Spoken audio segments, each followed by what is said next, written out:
Ahora sí, listos. Una disculpa, la semana pasada, como les comenté, tuve algunas situaciones extraordinarias que no me permitieron continuar con el estudio, pero gracias a Dios hoy ya estamos aquí de vuelta, listos para seguir buscando a nuestro Señor, conociendo un poco más de Él. Una disculpa por la tardanza en el comienzo del estudio, pero la verdad es que estaba todavía afinando lo que íbamos a ver hoy y de repente volteé y ya estábamos a unos minutos de empezar. Tuve que imprimir y demás las palabras, las hojas que uso para el estudio, y bueno, aquí estamos, gracias a Dios. Espero que hayan tenido oportunidad de revisar los estudios previos. Entonces, bueno, como saben, estamos en el atributo de la integridad de Dios, que habla acerca del carácter perfecto de Dios, el carácter completo de Dios. Vimos cómo no existe en nuestra Biblia, en la versión en español, el atributo de la integridad como tal atribuido a Dios, pero las palabras hebreas que refieren a hablar del Dios de verdad, del Dios verdadero, del Dios fiel, es justamente una palabra que podemos, un conjunto de características que podemos hablar de la integridad de Dios, de ese carácter perfecto que Él nos muestra a través de su palabra. Vimos cómo la fidelidad de Dios es el sustento de nuestra fe, porque gracias a esa fidelidad es que podemos confiar en Dios, porque Él ha hablado verdad. El Dios verdadero, soberano, todopoderoso, cumplirá todo lo que Él ha dicho. No busquemos depositar nuestra confianza en cosas falibles, en cosas que se acabarán con el tiempo, sino en la verdad eterna de nuestro Señor, y más aún en aquel que habló esa verdad eterna. Vimos en su momento, analizamos la fidelidad de Dios a través de la vida de Abraham. Vimos cómo incluso él, confiando en esas promesas, en esa palabra de Dios que le dio y que lo invitaba o que lo llevaba a ir a lo que él desconocía, aún así lo llevó incluso a poner a su hijo Isaac, a su único, el hijo de la promesa, sobre un altar, y estuvo dispuesto incluso a degollarlo, sabiendo que Dios, aun si él llevaba a cabo ese sacrificio, Dios es fiel para cumplir sus promesas, y siendo él el hijo de la promesa, fuera que lo resucitara, fuera que hiciera lo que hiciera, a través de él llevaría a cabo esa promesa. Y finalmente, a pesar de la infidelidad del hombre, de los pecados que se multiplicaban a lo largo de la humanidad, incluso en tiempos de Noé, que salvó a esa humanidad y eventualmente llevaría a un continuo de velar ese pacto de gracia hacia la humanidad, derivaba finalmente de su carácter. Ya veremos, no creo que hoy, quizás el próximo viernes, un poquito más de ese pacto para entenderlo mejor, pero finalmente él había prometido que enviaría a la descendencia de la mujer, es decir, a su hijo mismo, al Mesías, que acabaría con la serpiente, como lo hizo en la cruz. Finalmente fue esa promesa, esa fidelidad a la palabra que él había dado y que fue develando poco a poco a lo largo de los siglos, que cumpliría. Vimos también cómo llevó a cabo un pacto con Abraham. Vimos cómo el Dios verdadero, el Dios de verdad, puede ser o es digno de nuestra confianza. ¿Por qué? Porque finalmente lo que Él ha hablado con verdad, nadie no miente y lo va a cumplir. Nadie lo puede detener, nadie lo puede cambiar. Si bien no vamos a saber necesariamente cómo es que Dios va a llevar a cabo ese cumplimiento, es decir, no vamos a conocer las particularidades de su providencia en la cual lleve a cabo el cumplimiento de sus promesas, sabemos que éstas se llevarán a cabo. Y por eso vemos cómo incluso esas misericordias prometidas a David se cumplieron en su hijo. Ese rey prometido, ese rey perfecto que gobierna con fidelidad, con amor, con justicia, con plena sujeción a la soberanía divina, se vio cumplido en él. Aunque David y nosotros nos quedemos muy cortos de las expectativas o de lo que Dios demanda de nosotros, Dios es fiel y Dios cumple lo que Él ha hablado.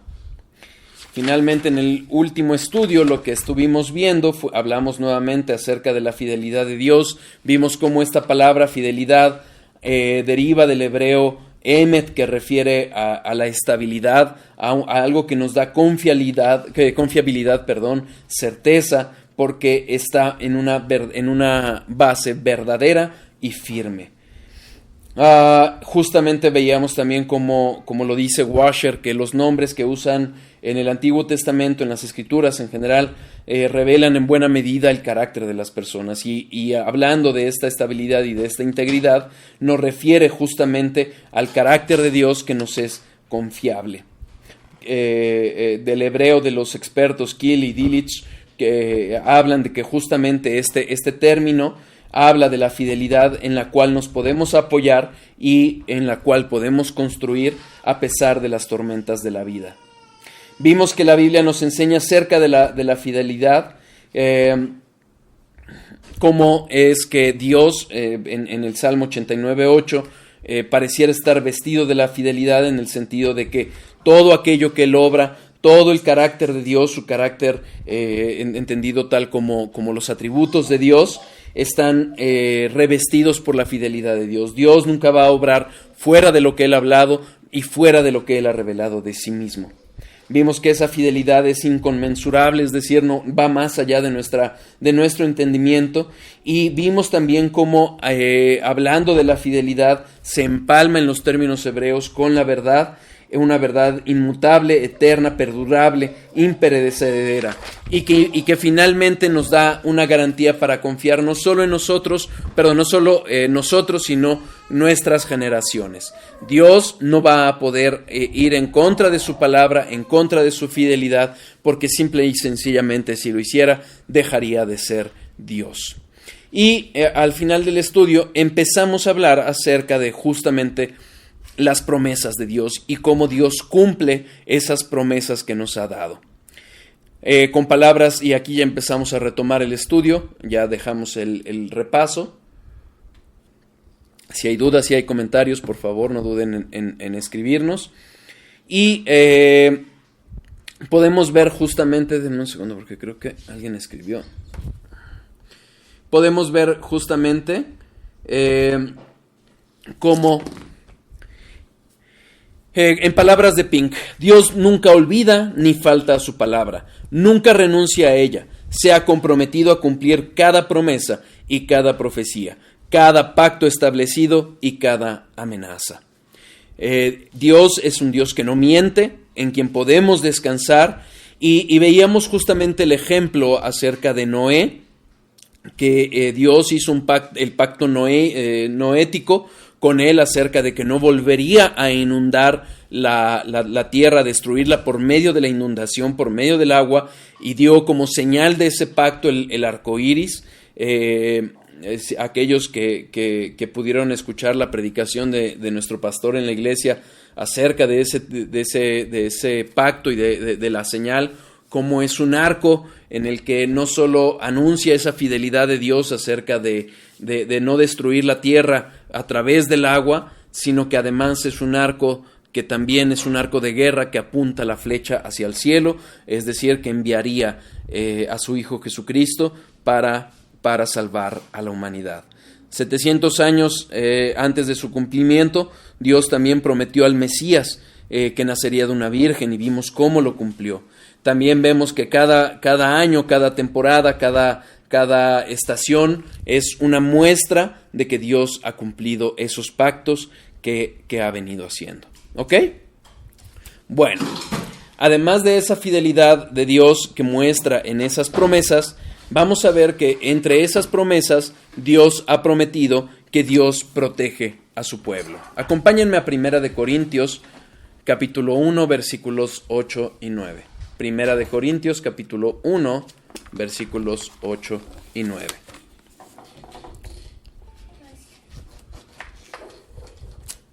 Primera de Corintios, capítulo 1, versículos 8 y 9. Si quieren leemos desde el 4 para entenderlo mejor. Gracias doy a mi Dios siempre por vosotros, por la gracia de Dios que os fue dada en Cristo Jesús, porque en todas las cosas fuisteis enriquecidos en Él, en toda palabra y en toda ciencia, así como el testimonio acerca de Cristo ha sido confirmado en vosotros.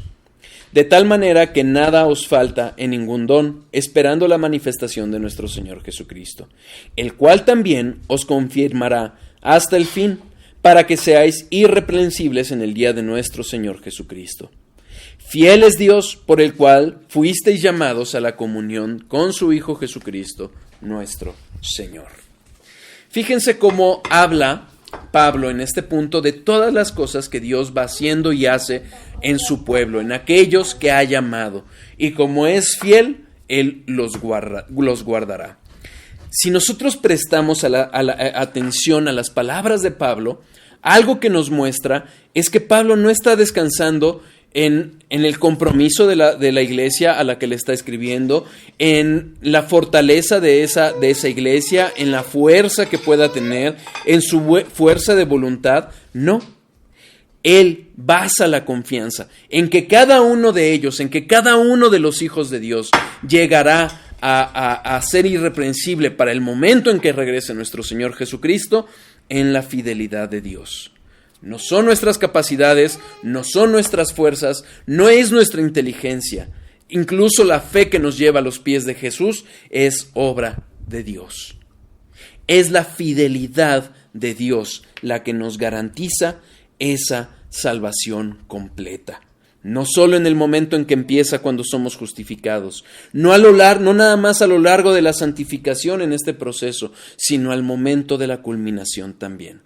Es la fidelidad de Dios la que nos lleva hasta el fin. Fíjense, versículo 8, el cual Dios os confirmará hasta el fin. Él ha pactado, que ha llamado a su pueblo, los ha llamado eficazmente, los ha justificado y los confirmará. ¿Cómo los confirmará? A través de su Espíritu, de la obra de su Hijo aplicada en nosotros y obrando esa santificación progresiva, creciente. Como lo dice Juan en su primera epístola, los que se van, los que no perseveraron, es porque no pertenecían a Dios. Dios no permitirá que ninguno de los suyos perezca. Juan 10, versículos 27 a 30. Juan 10, versículos 27 a 30.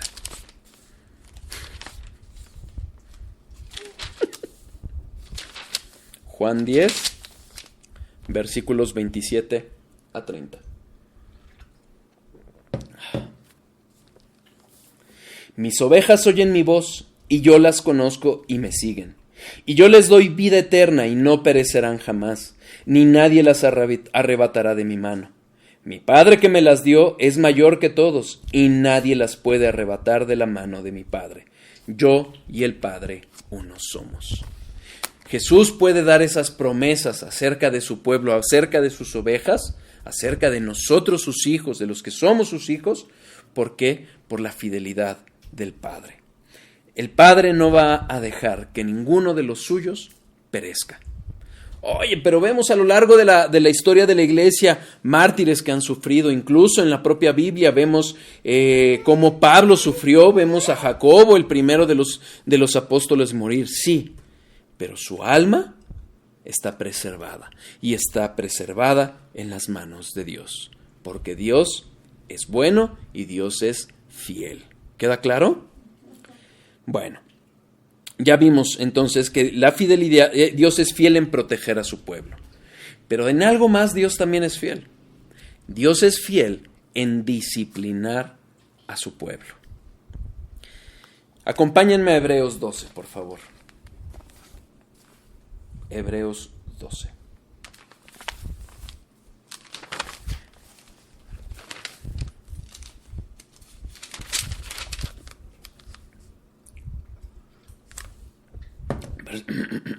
Perdón, versículo 4. perdón, es que mi hija me está viendo y me da mucha risa cómo lo hace. Y está comiendo toronja. Yo también. Ah, ¿también tú? Sí. Muy bien. ¿Te gustó? Hebreos 12, versículo 4. Porque aún no habéis resistido hasta la sangre, combatiendo contra el pecado. Y habéis ya olvidado la exhortación que como a hijos se os dirige diciendo: Hijo mío, no menosprecies la disciplina del Señor, ni desmayes cuando eres reprendido por Él, porque el Señor al que ama disciplina, y azota a todo el que recibe por hijo. Si soportáis la disciplina, Dios os trata como a hijos, porque ¿qué hijo es aquel a quien el Padre no disciplina? Pero si se os deja sin disciplina, de la cual todos han sido participantes, entonces sois bastardos y no hijos. Por otra parte, tuvimos a nuestros padres terrenales que nos disciplinaban y los venerábamos.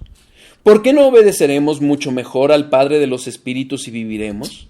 Y aquellos, ciertamente, por pocos días nos disciplinaban como a ellos les parecía, pero para lo que nos es provechoso, para que participemos de su santidad.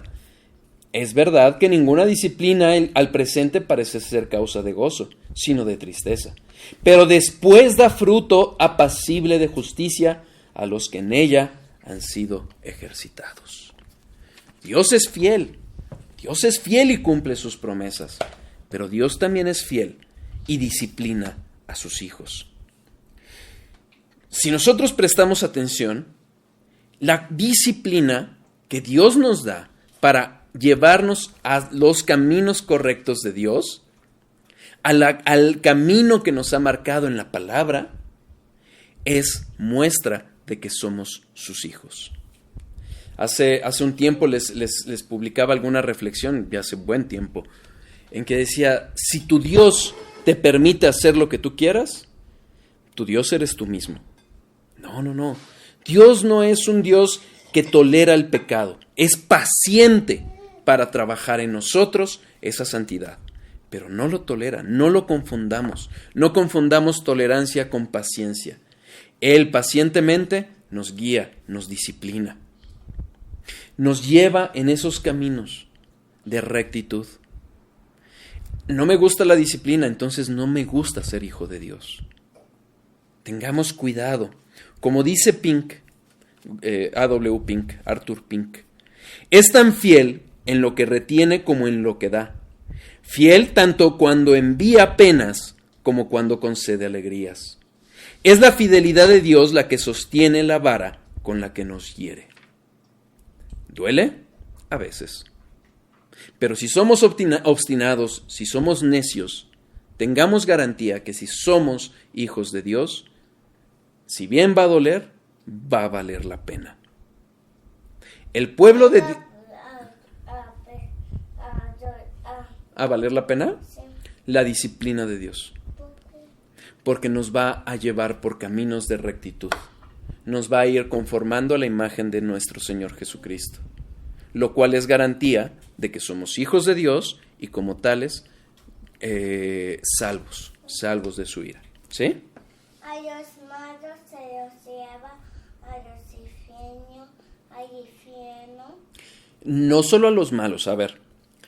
Todos los seres humanos somos malos. Ajá. ¿Por qué? Porque somos pecadores. Pero Dios salva a algunos, nos da fe y nos lleva a los pies de nuestro Señor Jesucristo en arrepentimiento y fe. Vamos todavía a pecar hasta que muramos, vamos a seguir pecando. Pero vamos a ir pecando poco a poco menos. ¿Por qué?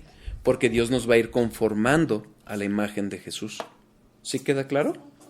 Entonces, no somos salvos por ser buenos, no. Somos salvos porque Jesús dio su vida por sus hijos. ¿Sí? ¿Queda claro? Perfecto. Cualquier otra duda quedó a sus órdenes, ¿eh? Entonces, Dios es fiel no solo cuando nos cumple nuestros anhelos, no solamente cuando nos brinda esas alegrías que tanto disfrutamos. Dios también es fiel cuando nos disciplina.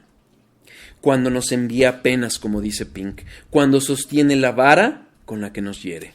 ¿Ok? Reconocer esta verdad, es decir, esta verdad acerca de que la disciplina de Dios es parte de su fidelidad, debe llevarnos a humillarnos ante Él y a reconocer y confesar que merecemos esa corrección. ¿Cuántas veces no nos hemos quejado o murmurado contra Dios acerca de las dificultades que enfrentamos en este mundo?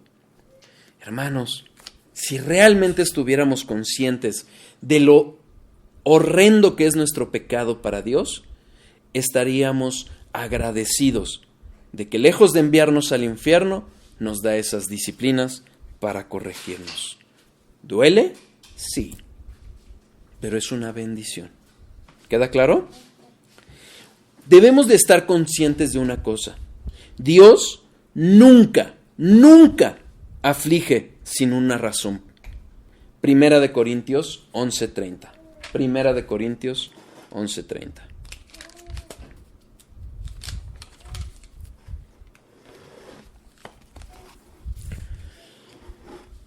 Vamos a leer del 27. De manera que cualquiera que comiere este pan o bebiere esta copa del Señor indignamente, será culpado del cuerpo y de la sangre del Señor. Por tanto, pruébese cada uno a sí mismo, y coma así del pan y beba de la copa. Porque el que come y bebe indignamente, sin discernir el cuerpo del Señor, juicio come y bebe para sí. Por lo cual hay muchos enfermos y debilitados entre vosotros, y muchos duermen. ¿Qué es lo que está diciendo Pablo? Pablo, hablando de la cena del Señor, habla de aquellos que la comen indignamente, es decir, que no han comprendido, no han discernido, no han entendido bien por qué hay una cena del Señor. ¿Por qué vino Jesús y murió y tuvo que pagar por los pecados de sus hijos para salvación? ¿Qué es lo que vemos entonces? Esos que toman, que comen esa cena indignamente, van a padecer enfermedad o incluso muerte. Por eso no es sano que pensemos que nuestros hijos ya son salvos porque se portan bien durante el culto, cuando tienen una vida moral. No. Esperemos los tiempos del Señor, como dice Sujel Michelén, incluso a veces tendremos que esperar a que se casen para realmente ver si hay frutos, si se casan con una verdadera hija de Dios nuestros hijos o con un verdadero hijo de Dios nuestras hijas. ¿Ok? Es importante entender que cuando vemos alguna situación, no necesariamente será esta causa, pero sabemos con toda certeza que existe alguna razón. ¿Ok? Es una forma en que Dios purifica su iglesia. Finalmente, cuando vemos traigo ese estribillo mucho de finalmente. Cuando Jesucristo narra la parábola del sembrador, hay 4 tipos de semillas. La que no entra, la que no penetra, la que no es entendida y que inmediatamente Satanás se la lleva. La buena, que es la última de la que habla, la que va a dar fruto, pero hay 2 intermedias. Una, que es la que no tiene fondo, que no está bien arraigada en los corazones y que vienen las pruebas y se apartan. Bueno, una forma en que Dios purifica su iglesia para mostrarnos, para comprobar nosotros, no Él, nosotros, que somos hijos de Dios, es que nuestra fe permanece. ¿Cómo? Aún a pesar de las pruebas. Seguir fieles a Dios, seguir perseverando en sus caminos. Daniel mismo lo reconoció. Acompáñenme a Daniel 9:7. Daniel 9:7. Estando Daniel en Babilonia, ve las dificultades que está atravesando el pueblo de Dios, que está regresando a su tierra, y esa aflicción lo lleva a orar por su pueblo. Hace no mucho, no creo que yo no se los compartí, pero en el grupo de la iglesia, para los que acudimos a la iglesia, se compartieron una serie de predicaciones acerca de Daniel, de una iglesia hermana en Costa Rica, muy recomendable, está extraordinaria esa serie. Y entre otros, este capítulo es particularmente interesante. Vamos a leer desde el primero. En el año primero de Darío, hijo de Asuero, de la nación de los Medos, que vino a ser rey sobre el reino de los caldeos, en el año primero de su reinado, yo, Daniel, miré atentamente en los libros el número de los años de que habló Jehová el profeta Jeremías, que había de cumplir las desolaciones de Jerusalén en 70 años. Y volví mi rostro a Dios el Señor, buscándole en oración y ruego, en ayuno, cilicio y ceniza. Y oré a Jehová mi Dios e hice confesión diciendo, ahora, Señor Dios, grande, digno de ser temido, que guardas el pacto y la misericordia con los que te aman y guardan tus mandamientos.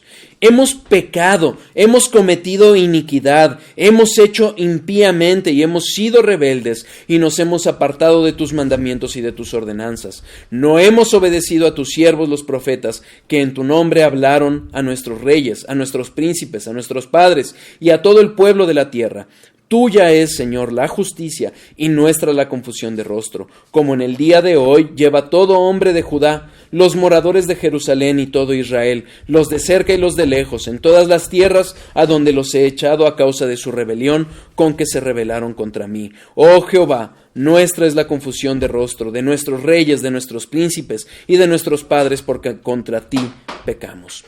Corrijo, no fue en el momento en que enfrentaron dificultades cuando ya habían regresado, es antes. Cuando Daniel, estudiando la palabra, lee en el profeta Jeremías que iban a pasar de 70 años en el exilio, ve que llegan justamente a ese momento, a esos 70 años, en el momento en que Dios fielmente cumpliría sus promesas. Eso no lo excusa para decir, bueno, yo me quedo cruzado de brazos al fin que Dios va a cumplir. No. Intercede por su pueblo. ¿Qué es lo que hace?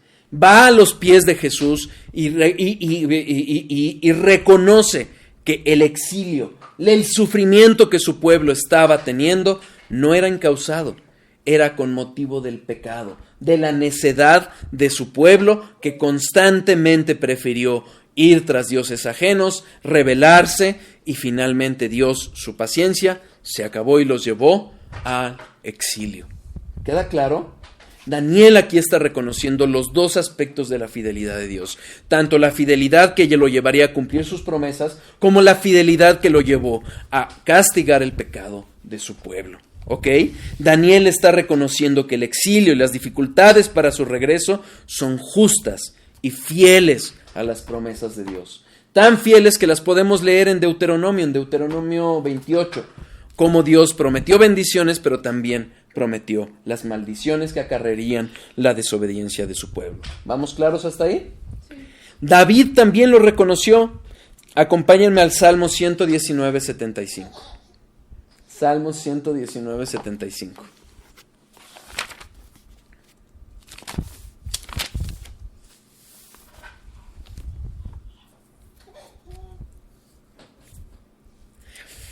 Vamos a leer desde el 73. Yod. Tus manos me hicieron y me formaron. Hazme entender y aprenderé tus mandamientos. Los que temen me verán y se alegrarán, porque en tu palabra he esperado. Conozco, oh Jehová, que tus juicios son justos, y que conforme a tu fidelidad me afligiste. Es esa fidelidad de Dios que lo lleva incluso a afligirnos. David confía sin duda en la soberanía, pero también en la fidelidad de Dios, porque ambas se muestran aún en la aflicción. Cuidado con la murmuración, cuidado con la queja cuando las cosas no nos salen como queremos. Dios sabe, no solo sabiamente, no solo soberana y omnipotentemente, Él es también fiel cuando pasamos aflicciones. Tiene un propósito, hay una causa, Él es fiel, Él nos va a llevar a ser conformados a sus hijos, a la imagen de su Hijo Jesucristo. ¿Vamos claros? David también afirma esto, acompáñenme, perdónenme.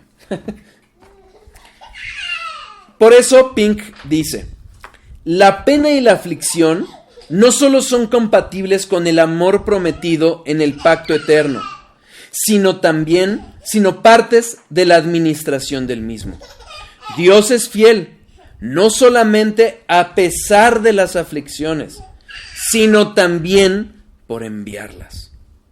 Lo vuelvo a leer para que quede claro. La pena y la aflicción no solo son compatibles con el amor prometido en el pacto eterno, sino partes de la administración del mismo. Dios es fiel, no solamente a pesar de las aflicciones, sino también por enviarlas. O sea, cuando nosotros sufrimos aflicciones, no podemos solo decir, bueno, Dios es amor y ya vendrán tiempos mejores. No, entendamos algo. El mismo amor de Dios que lo llevó a enviar a su Hijo para salvarnos, es el mismo amor de Dios que lo hace enviarnos aflicciones para trabajar en nuestros corazones. ¿Queda claro? Fíjense, Primera de Pedro, capítulo 1. Primera de Pedro, capítulo 1.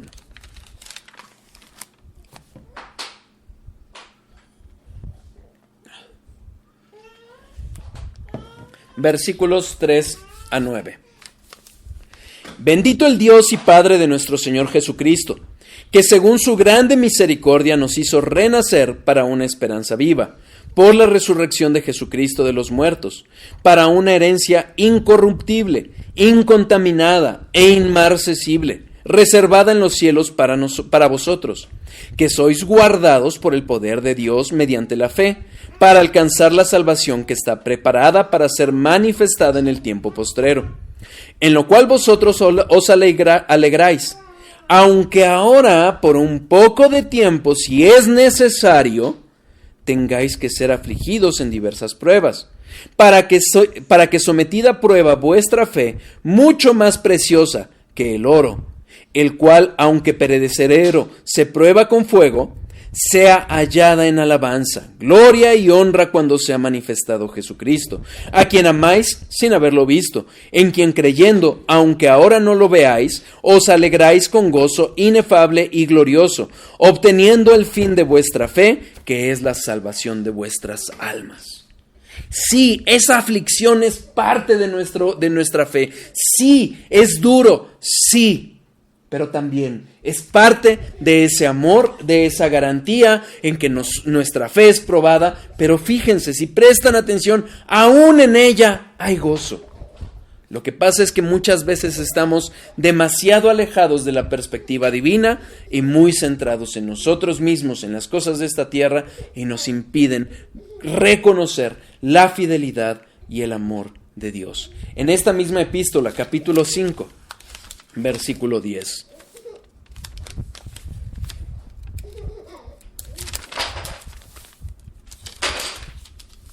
Mas el Dios de toda gracia, que nos llamó a su gloria eterna en Jesucristo, después que hayáis padecido un poco de tiempo, Él mismo os perfeccione, afirme, fortalezca y establezca.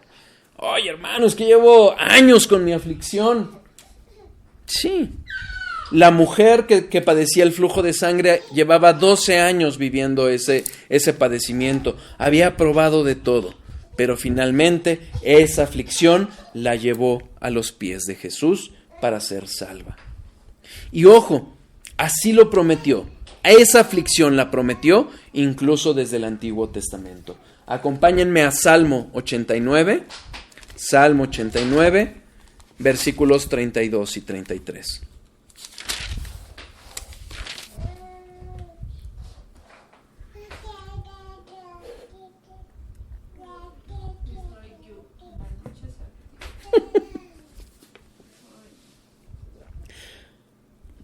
Salmo 89, versículos 32 y 33. Déjenme ver si... Vamos a leer desde el 28. Para siempre le conservaré mi misericordia y mi pacto será firme con él. Pondré su descendencia para siempre y su trono como los días de los cielos.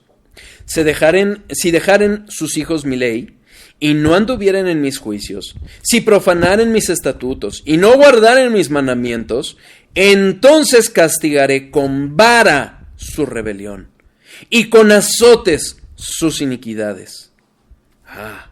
Mas no quitaré de él mi misericordia, ni falsearé mi verdad. La fidelidad de Dios, como lo hemos visto, no solo lo lleva a cumplir la verdad que él ha hablado.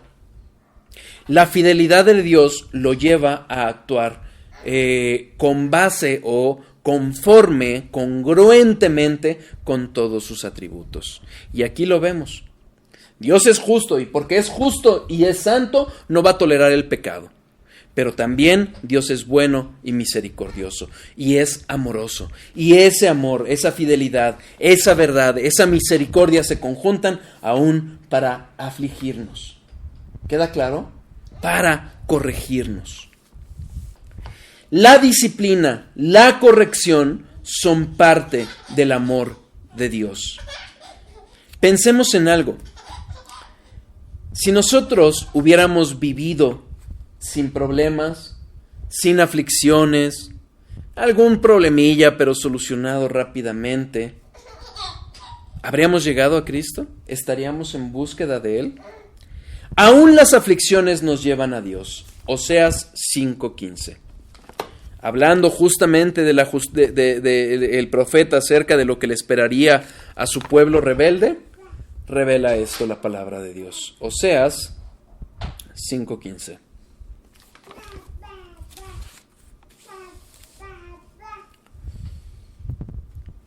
Andaré y volveré a mi lugar hasta que reconozcan su pecado y busquen mi rostro.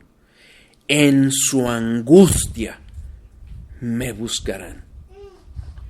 ¿Cuántas veces, por el cariño, el afecto que le tenemos a alguna persona, a nuestros hijos incluso, les queremos evitar la aflicción? No sabemos el daño que le estamos ocasionando cuando les evitamos la disciplina, cuando les evitamos el sufrimiento. Porque nosotros no sabemos si eso va a ser lo que Dios va a usar para llevarlos a los pies de nuestro Señor Jesucristo. Confiemos. Job 5:19. Job 5:19. En 6 tribulaciones te librará, y en la 7ª no te tocará el mal. Hemos hablado muchas veces acerca de los números, sobre todo en estos lenguajes poéticos de sabiduría que aparecen en la Biblia. Y este juego entre el 6 y el 7, el 6 habla de una imperfección, pero el 7 de la perfección. Dios sabrá obrar esas aflicciones, aun cuando parezcan interminables de este lado de la eternidad. Dios las sabrá usar para que en sus hijos nos lleven cerca de Él, perfeccionen nuestro carácter. Oye, ¿qué hay de aquellos que no son hijos de Dios? ¿Qué hay de aquellos que se rehúsan, que solo quieren ver a Dios como un gran maestro, que ven estas enseñanzas como una mera enseñanza para aumentar nuestra cultura? Bueno, esas aflicciones serán el cielo, el único cielo que vivirán. Porque si no, lo que sigue es el infierno. ¿Queda claro? En estos aspectos de Dios frente al ser humano, este cumplimiento de sus promesas, esta protección que hace Dios, esta fidelidad no solo para bendecirnos, sino también para disciplinarnos y para causarnos aflicción, nos debe de llevar a afirmar junto con Mark Jones: la fidelidad de Dios hacia nosotros brota de su fidelidad hacia sí mismo. Dios es fiel a sí mismo. Dios es soberano, Dios es verdad, Dios no miente, Dios es el Dios verdadero, es un Dios justo, es un Dios misericordioso, es un Dios de amor. Y gracias a todo ello, a esa fidelidad que tiene a sí mismo, es que podemos confiar y descansar en la fidelidad de Dios hacia nosotros. ¿Queda claro? ¿Vamos claros hasta ahí? Vamos a ver un poquito más adelante, el siguiente estudio, si Dios quiere, la fidelidad de Dios en relación con sus promesas. Pero ojo, ya lo hemos visto, Dios ha prometido y cumplirá. Esas promesas, si nosotros nos acordamos de lo que veíamos acerca del Dios de verdad, cuando Dios habla, entre otras cosas, acerca de promesas. Y esas promesas son tanto para premiar la obediencia como para castigar la desobediencia. Pero, y eso, bueno, según lo hemos estado viendo, es parte de su fidelidad. Pero hay algo que me llama la atención y que quise traer a colación, porque Thomas Watson habla que podemos ver dos lo que yo le llamo variantes en este cumplimiento de sus promesas. Dios puede aplazar la realización de sus promesas, es decir, esperar, no cumplirlas inmediatamente, y también puede cambiarlas. Pero ojo, según vamos a analizar, tanto el retrasar sus promesas como el cambiarlas, no se espanten en ese aspecto de cambiarlas, vamos a ver cómo Dios no quebranta su palabra.